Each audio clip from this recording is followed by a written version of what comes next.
Lods, paano naman po yung Etlinea na pang gas fee daw?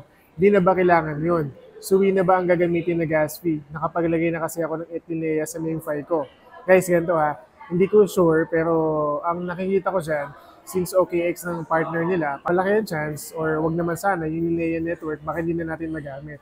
Since binded na tayo sa OKX wallet, ang tingin ko dyan guys, malaki ang chance na baka diretso na dun yung magiging tokens natin. Guys, kung mapapansin nyo dun sa mga naging video natin when it comes to Linea Network, sabi ko, wag na muna tayo maglagay ng gas fee kasi nga, it's either paldon or hindi pa naman siya kailangan talaga.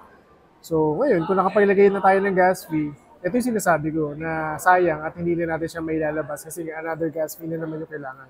So, kung minimal man yan, $1 to $2, para mailabas mo yan, kailangan mo ng almost the same amount. So, sayang lang din. Guys, based lang sa opinion ko yun. So, huwag niyo akong patiwalaan kasi nga, wala pa namang announcement si MinFi. So, for the meantime, hayaan na muna natin dyan kasi wala naman tayong magagawa. So, magantay na tayo ng mga next update.